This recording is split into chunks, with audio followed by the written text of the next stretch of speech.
So we're back at Central St Martin's and they're showing their final ideas. The brief was to create 3 or 4 looks based on the inspiration of Frozen.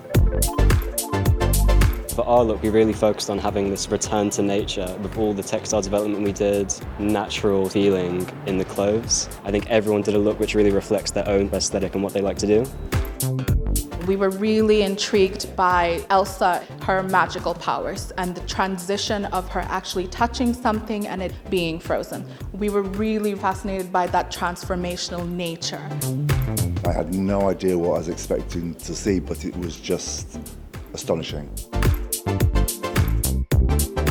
There was one cohesive idea we had, which was the duality between like Anna and Elsa and how that was like a conflicting thing. It's come together beautifully.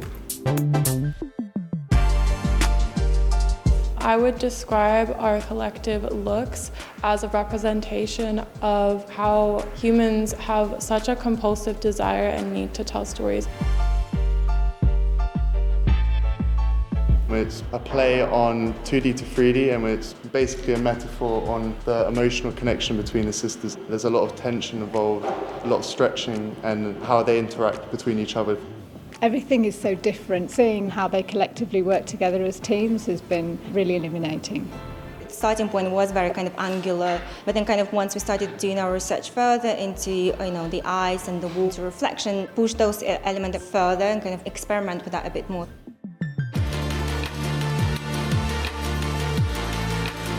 We were inspired by the Nepholdra in the play, and we wanted to bring in that kind of spiritual and dark energy and definitely have a sense of hope.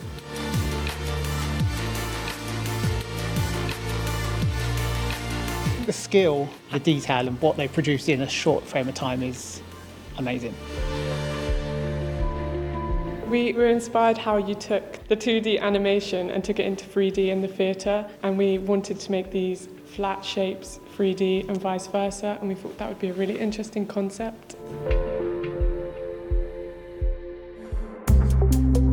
Our main inspiration was finding a story that we could link really well. So we focused on the sisters' relationships, how it transitioned through the whole thing. Winter, spring, and summer. So it was a good transition through all the looks. We took our inspiration from how everyone was so obsessed with the musical, the film Frozen, all the characters, and that's how we linked it to football. The one times as an adult you can be completely passionate with all these crazy colours and prints, and we thought that could be a really nice starting point. We've chosen 3 winning teams and I can't wait to see them in Covent Garden in real life.